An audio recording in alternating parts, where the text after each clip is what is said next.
Hello and welcome. It's The Chat. I am Manny.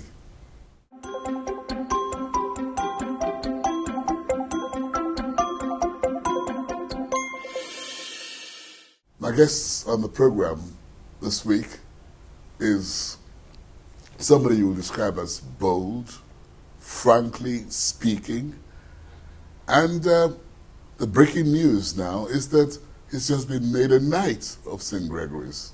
Let's sit back and enjoy this time with my guest.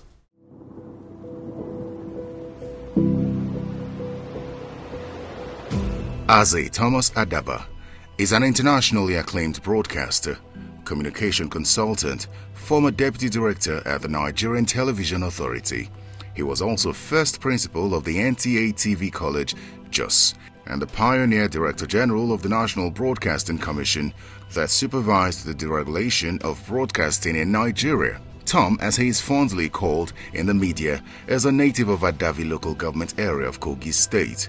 He was born on July 2, 1941, to late Papa Joseph Abara, a World War II veteran, and late Madam Mary Oniya Adaba in Asaba Delta State. Tom began his educational journey in 1947, where he attended Christ the King Catholic School, Karawuru in Okene, Kogi State.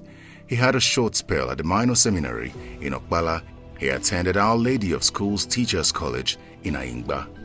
After spending about 2 weeks in his first year in the Teachers College, he later found himself at Advanced Teachers College, and then he went to the United States for further studies between 1969 and 1971. Upon his return to Nigeria, he worked with Benue Plateau Television, which eventually became NTA Jos by decree. While at the NTA, he held several positions between 1974 and 1977. Of note was when he was appointed the first principal of the Television College in Jos from 1980 to 1987. Tom grew within the NTA to the position of deputy director, and after being shortlisted for retrenchment, he was miraculously appointed the pioneer director general of the National Broadcasting Commission upon deregulation of the broadcast sector in 1992 by the then head of state, General Ibrahim Babangida administration. He led the NBC, formulating policies and guiding the media space until he retired from public service in 1999.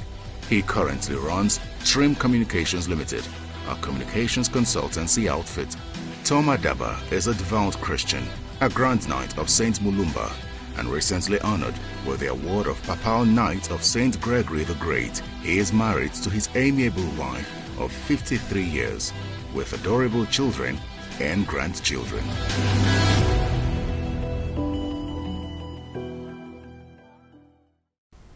Welcome to the program, Dr. Tom Adaba. Thank you very much. Can you remind us of the story behind, your name, Tom? Right. I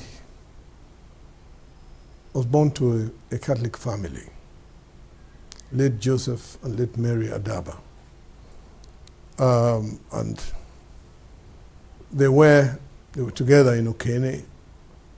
They had, after marriage, they had 3 children, all dying at infancy consecutively. Really? Yes. That's a very sad beginning. It was. The man that intervened came to give a condolence, make a condolence visit to my parents. And that was our Reverend Father, the parish priest of Okene then, Reverend Father Thomas Duffy. He came and consoled my parents and told them not to worry, that the next child that will come will be a male child, and he should be named after him. It's like sounding like John the Baptist in the Well, Bible, isn't it? he was very prophetic, I tell you. So you were the only child remaining of your parents at the time? At that material time, yes. So I was named Thomas. That's how I picked it up. What was growing up like for you? You must be a spoiled child at that time. I wasn't at all, far from it. You were not? I wasn't. because my dad left for service in India, for the Second World War. I was not even born in his presence. He was away in India when I was born in Adaba. And he came back. And because I happened to have been the only child that they had. Surviving child. Yes. And in spite of all that had taken place, this man decided that he was going to leave me in the hands of his bosom friend, where my mom and I were staying before he came back.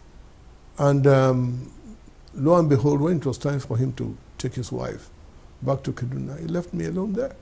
And I was with my guardian, for the rest of my childhood days. I did all my primary education there and everything. And even while you were about to go into, is it secondary education? Yes, to go for secondary education. You had thoughts of becoming a priest. A priest. Well, very seriously. I was in the seminary. And you could have also been a soldier.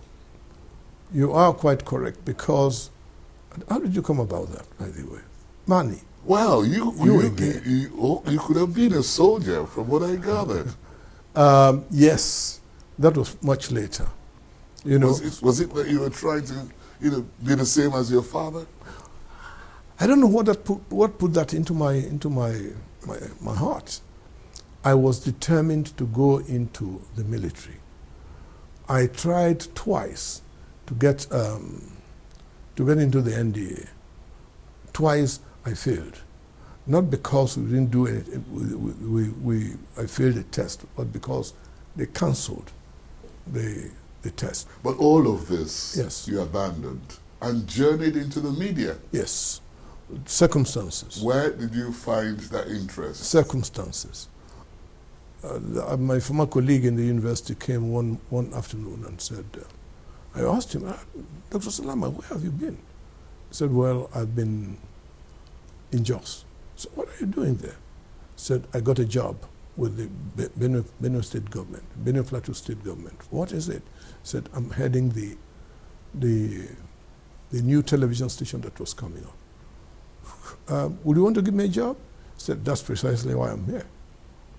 We joked over it, and then he said he was going back to send me a letter inviting me for the interview. Truly, 3 days after that, I got a letter, and I went for the interview, and they told me instantly. You got the job? Instantly, you have a job here if you want. And that was where you started? That's where I started serious television. Serious television? Yes. So when did you move to NTA? No, actually, it was the whole station that was moved to NTA. The then Benue Plateau Television became, by decree, NTA Jos. All the other state-owned television stations were, by decree, converted into NTA. That was what made up NTA itself, along with the federal one. And, you rose up to, the rank of assistant director? I was a deputy director. Deputy director, yes, in the NTA. But in between... And you were about to be kicked out, were you not? In between, in Jos, I was appointed the first principal of the TV college, appointed principal of nothing. I was told to set it up. So I did, and well, to God be glory. At least up to now, there are programs that are helping the media industry. Do you recall any of the participants at that time who were, Cyril Stober. Cyril Stober? Cyril Stober. Okay. You were talking about my being a deputy director. Yes, and you were about to be removed. Yes. And then, somebody came to your rescue. Yes, God came to my rescue. Was it God? It's God. He knew about it. Who sent? Of course he did. Very much so, because I presented my case to him very seriously. And he took it seriously and did something about it. And he became the first Director General of the National Broadcasting Commission. What was it like for you when you moved into the National Broadcasting Commission? That wouldn't be a very, unique environment for you. It was. It was very unique in the sense So that what was it like? I had no reference point whatsoever, nothing to look up to say, okay, that institution is there, I can copy from. No, nothing. Now, But there wasn't much to do at that time, was there? goodness, There there was was only one a station, lot. There was a lot. one radio television No, station. no, that's not the truth at all. But before I get to that, I was away in Lokoja setting up the NTA Lokoja. And when I came back, my DG told me that the minister wanted to see me. He was very happy. He was gloating over it, believing that the minister was going to tell me, look, now start packing up. You will be going away.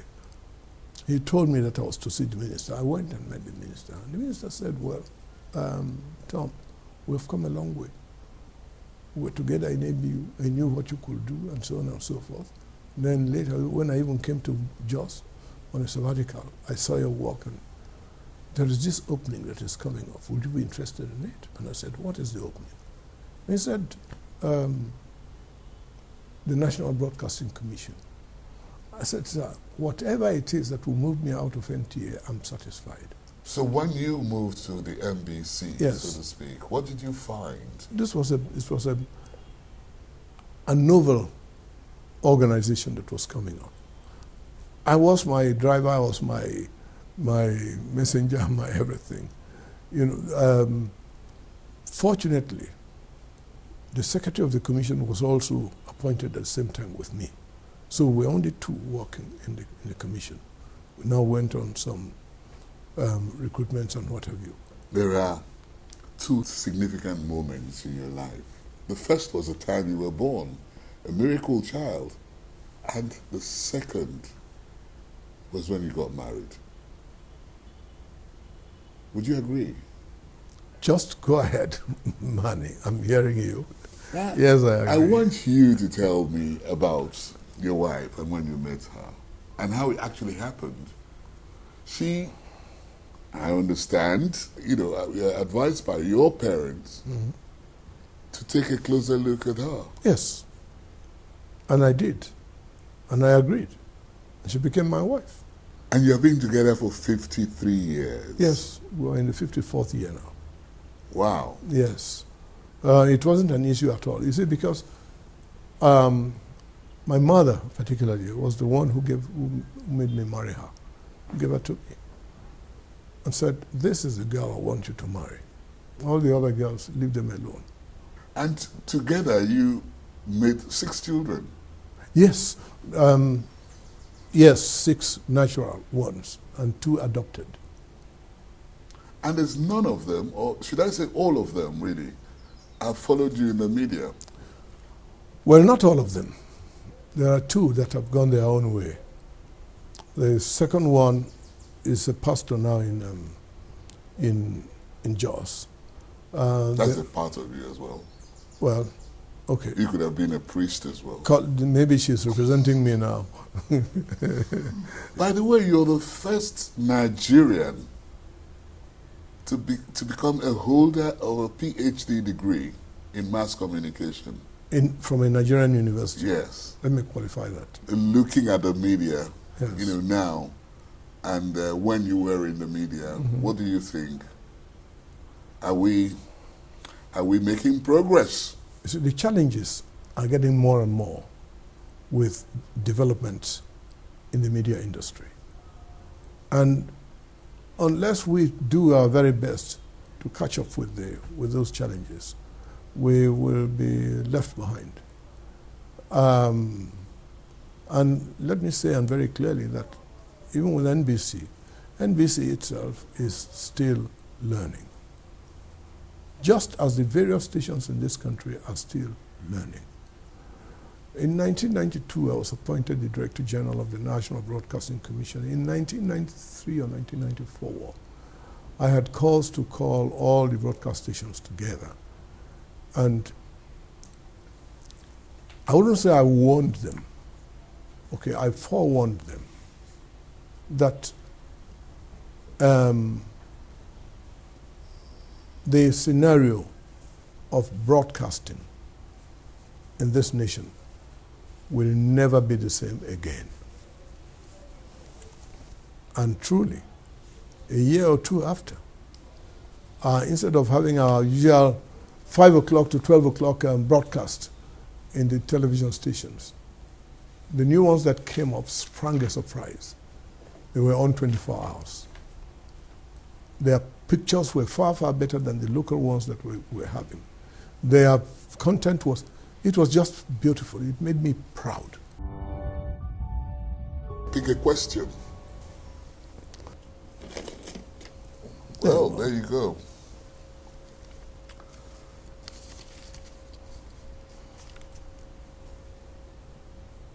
What are the sorts of challenges someone your age battles with?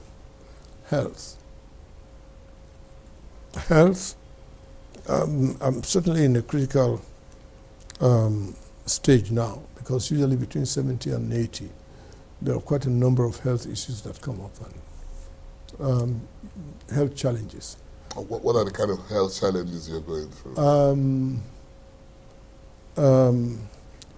Unfortunately for me, before now, I've had surgeries on my spine.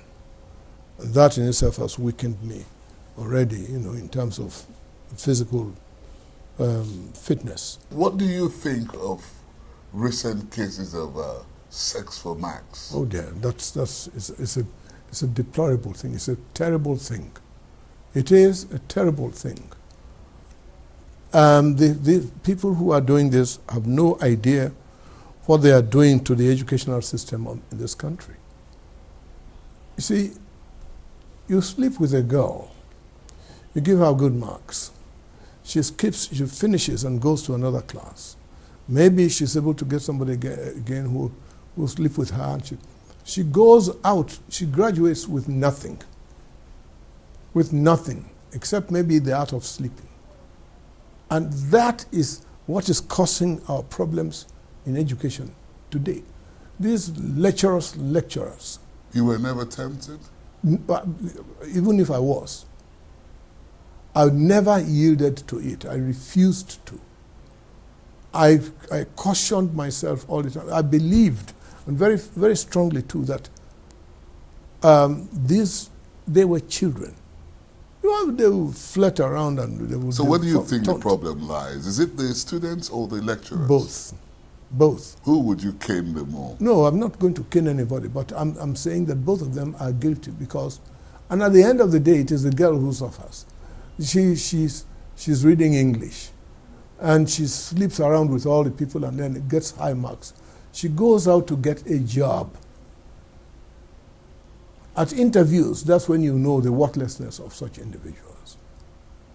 Because she did not concentrate on her studies, rather slept around places, got high marks that meant nothing. And that is in itself affecting education a great deal. What way forward would you recommend for education? For education, I think we need to go back to ground zero and really assess where we are and what we need to do. Our greatest problem is that those who are at the helm of affairs, I may be wrong, do not have their children here. So the pains and challenges of the children in primary schools here are not theirs. So the authorities wouldn't know what that means. Is this the same problem you see in governance in this country? Yes. Yes. I say that very categorically. Yes. The element of empathy, the element of seeing that these children need this or need that or need this or need that. Because your children are not here, you're not too sure whether they would need those. What is the government not doing right? What is it doing right? What is it not doing right? Yes, what is it doing right?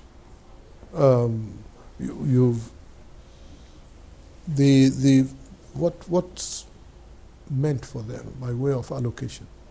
Are they getting it? Are the universities getting it? Are the polytechnics getting it? What's your opinion of the recent protests going on all over the country? If everything were all right, we wouldn't have any cause for protest. Those who came out representing all the others who didn't have the courage to stand out and say, what is being done is wrong.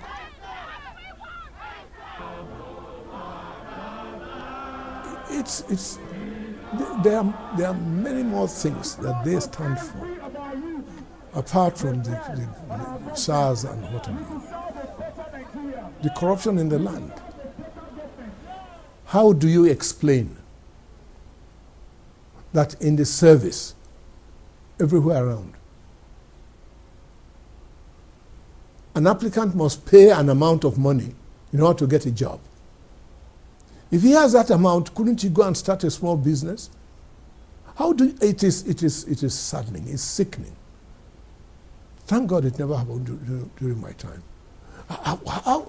How do you, of conscience, pick money from a young boy who is looking for a job? Simply because there are so many out there, therefore, you know to sieve it. Why? So, in your opinion, will corruption ever end in this country? I don't know. I don't know. But with God, it is possible. I don't know. Honestly, it is saddening. And it's not just in one institution. The people who are on top know what is happening. I want to believe. Am I to believe that it cannot be checked? People who are collecting bribes from these young boys. What example are you showing them? What are you telling them? When you come to my stage, do what I've told you to do. If you employ such people, and they ended up being dunderheads, they end up being worthless, can you of right sack such a person? What has happened to the money he gave to you? When you say things are going down, these are reasons why things are going down. Because we have no regard for meritocracy.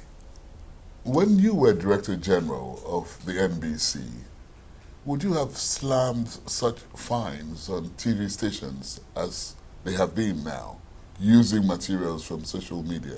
In the given circumstances, if I were there now, I have no right to judge anything because I do not know the inside story of all that has transpired.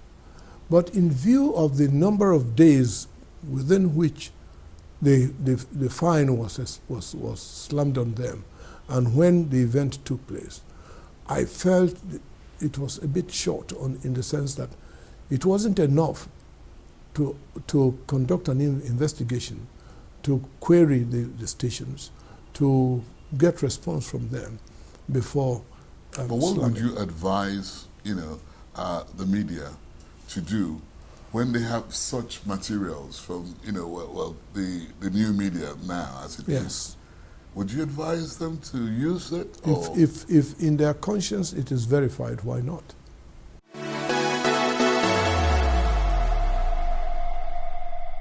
Well, let's go on the trip. What would you take along with you? I'll take the Bible. One. I'll take I'll take my handset. No doubt. I'll take some musical, whatever it is, equipment. Yes. I'll take some books. Okay. So what else would you take along with you? Not enough. Out of my clothes. Okay. That's 4. My clothes will include my glasses too. Okay. 5. No, it's 4. Well, anyway, whatever. What would you be reflecting on in those 10 days?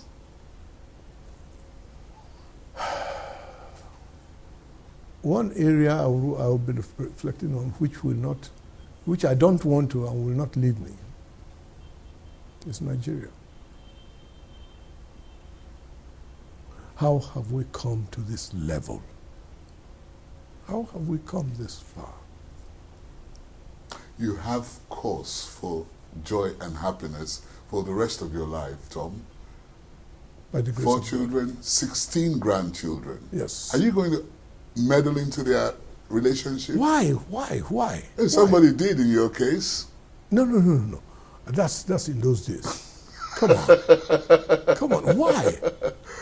No, we made it a matter of policy. I'm not very free with them. We talk, look, for those of you who have not yet got... So you didn't choose any husband or wife for your children? No way. Look, whoever you've seen and you know you can be serious with, bring the person to the house. Thank you, Dr. Tom Adaba, for being on the program. You're most welcome. And it's been The Chat with Dr. Tom Adaba. I am Manny.